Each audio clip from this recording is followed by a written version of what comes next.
Hello everybody, my name is Sniping is Fun, and I welcome you all back to the next character in this long-running series of newcomer ideas for Super Smash Bros. Ultimate, for the Super Smash Bros. Series in general. We just left off last time talking about character 128, the iconic Nightmare from the Soul Calibur series. This time, as mentioned by whenever I changed the thumbnails, which I'm way behind on that, as well as the name of the video and the fact that you already saw their picture, 129 is going to be about Banjo and Kazooie, one of the most requested, popular, wanted characters in the history of the Smash Bros. Series, ever since this series, and since Rare was developing for the Super Nintendo N64 and made the Banjo Kazooie series on the N64, and then they went to Microsoft, and then blah blah blah. People have been wanting to see, because of history with this series on Nintendo, wanting to see them in Smash Bros. And let's I had to finally talk about them at some point, and we're on the road to 150. So somewhere in that 150 characters, I'd have to talk about Banjo Kazooie, because then it's like, so yeah, 129 is Banjo and Kazooie. And before this intro goes on way too long, 3 separate categories. Why does the character make sense for Smash Brothers? Moveset ideas and percentage chance I can see him actually getting in the game. So why does Banjo Kazooie deserve to get in? Why would they make sense at this point, given that they haven't had a game on Nintendo since the N64 and the Game Boy Advance? Okay, well, let's just say this. For its short time on Nintendo, the Banjo-Kazooie franchise had 3 games.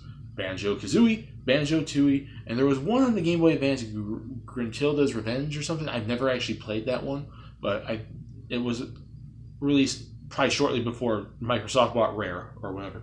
So the history of Rare on Nintendo is long and hard. The history of the series on Nintendo is there.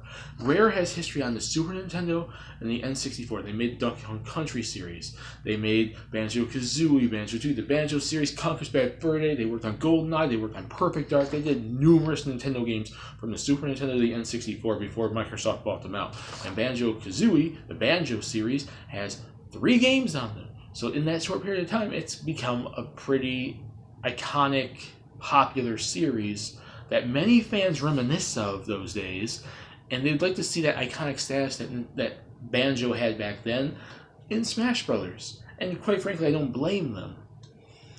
And like I said, the history, there's history with Rare on Super Nintendo N64. There's history of the series on the N64 and Game Boy Advance. Microsoft said they would allow it.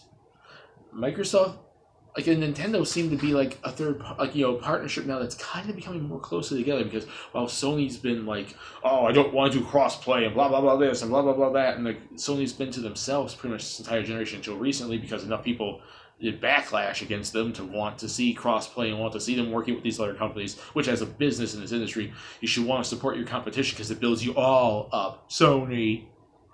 So, but yeah, Microsoft and Nintendo have been working together on and off, doing little things behind the scenes, and they're pretty much good friends with each other. And Microsoft, Phil Spencer and whatnot, has said they would allow Nintendo and Sakurai to put Banjo-Kazooie in Smash Bros.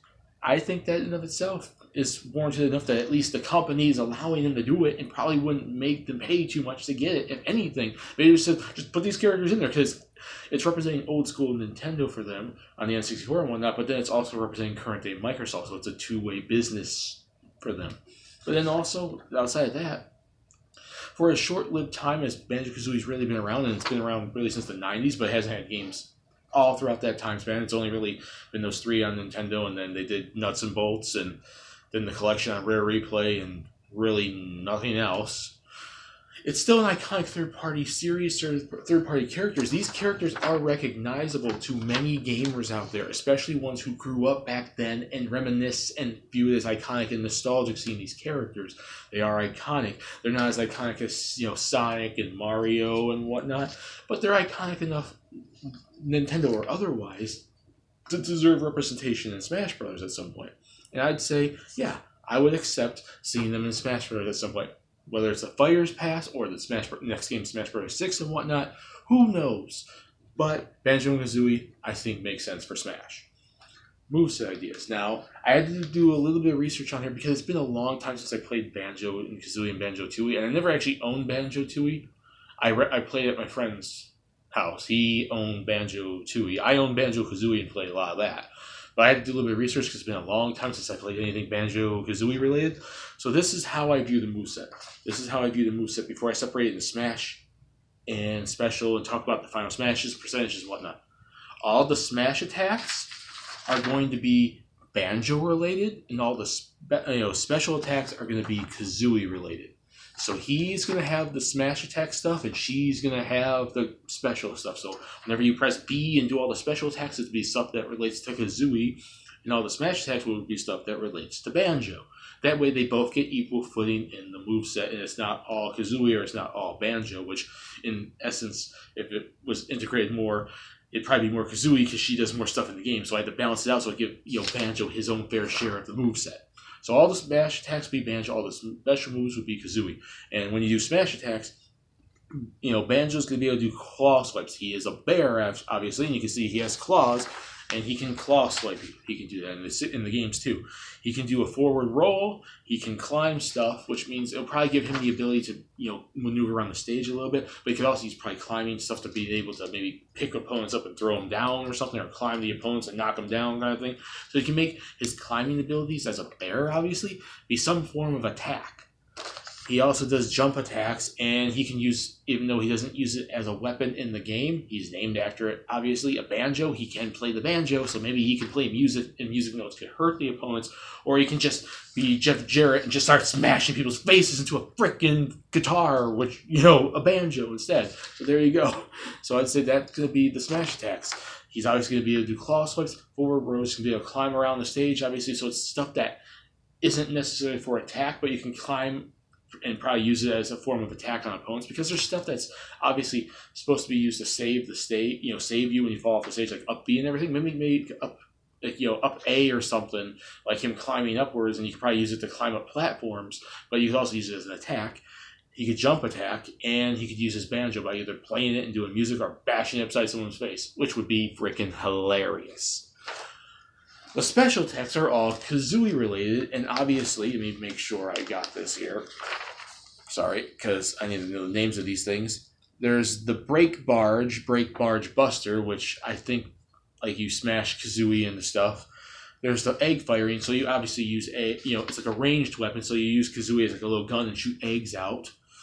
The Talon Trot, so that's where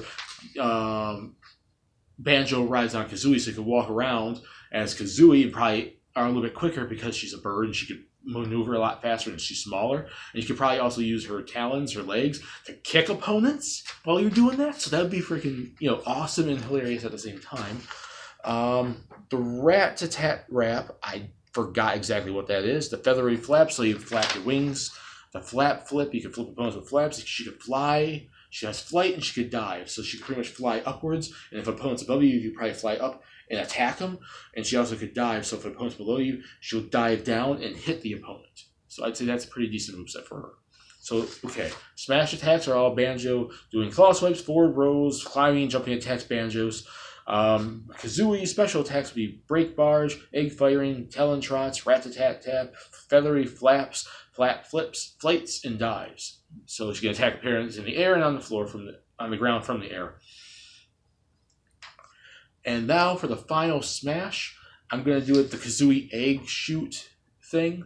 Like I don't know if there's an actual name for it. I did a little bit of research. It's basically what you do with Gruntilda in the final boss battle of the first game, where basically Kazooie will fly around carrying Banjo shooting eggs. So it's gonna be like Yoshi's final smash, where he gets all the butterfly wings and shoot fireballs out. So it's going to be a variation on that, but with Kazooie flying around carrying Banjo shooting eggs out instead of flame fireball type things like Yoshi does. I think that's a good final smash, and it represents a final boss battle from the first game, which is the start of the series. So I think that's iconic enough to throw that into the final smash. So okay, let's get on to percentage chance I can see him getting in. It's pretty decent, and I do think if Nintendo is going by fan requests, like they would probably go for it.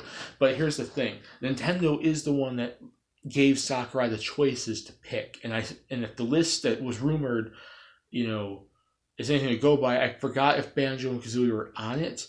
But Nintendo would probably rather, if they allowed characters from Sakurai to pick, they're probably gonna go for marketing choices. So I think Joker's obviously going to be, the Persona spin-off games on Nintendo, and there are rumors of Persona 5 coming to the Switch. So I think a lot of what Nintendo's allowing Sakurai to pick from are going to be games that that are pretty much heavily considered for Nintendo in the future, whether it's Nintendo characters that they probably plan on making new games for, or third-party characters they plan on working with third parties to bring their games over to the Switch. So I don't really see that, even with Phil Spencer and Microsoft saying this, the go-ahead and the A-OK for them to bring over Banjo Kazooie and Smash Bros. But I don't know if it's necessarily a character I think Nintendo would want Sakurai to have a possibility of picking, even though the chances of us ever probably getting maybe something, Banjo Kazooie related on Nintendo might actually possibly come in the future. Maybe the games can be released on the Virtual Console. Maybe Nintendo could work with Microsoft and bring these games to like the eShop and stuff. So maybe when they start doing N64 games, maybe in the future they can start advertising that. But I don't know. It all depends on how Nintendo is viewing the future of their company, what games they plan on releasing, what third-party games they plan on getting on the Switch, and so on and so forth. So I'm gonna give them a 55% chance because it's there with Phil Spencer and Microsoft, and Nintendo's on good relations with them. So maybe they would want in return put the characters in Smash Brothers. But I don't know with what they're going for with the third parties. With the DLC, if they would want to represent a character, they might not be able to really get a lot of marketing out of it. And it seems like Nintendo wants to do this stuff for marketing, and I think that makes sense as a business. They would want to do it if they're in control. Instead of Sakurai, they'd want some sort of business marketing, advertising from the characters they put in this DLC Fighter Pass. So I don't know how much I can go for unless we are to see these games on the Nintendo Store at some point within the end of the year, or them doing like a Rare Replay port to the Switch or something, like working with Microsoft. They have a decent relationship with Microsoft, so it's all dependent on where that goes, really. But I would be for it, even though I'm not super as iconic for these characters as a lot of other people are.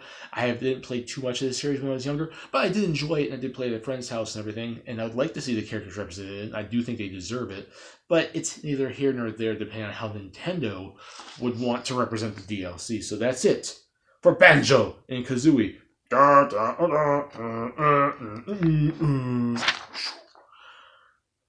it. Put in the comments what you guys think. Do you guys want to see Banjo Kazooie and Smash Bros? Do you think they deserve it, or would you rather see someone else from Rare? If Nintendo could work with Rare, putting the character in, so on and so forth. Discuss it down there. Have fun. Does my moveset make sense? What would you change anything? Is 55% too high, too low? The reasons why I say they deserve again make sense. What would your reasons be?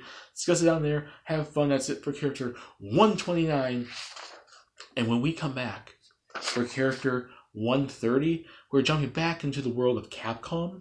When I talk about a character that series hasn't had an actual release on Nintendo, but the character has had spin-off, appearances on Nintendo. And I think maybe future appearances for the series on the Switch and future Nintendo systems might possibly come into effect at some point. And that's Dante from Devil May Cry. See y'all later.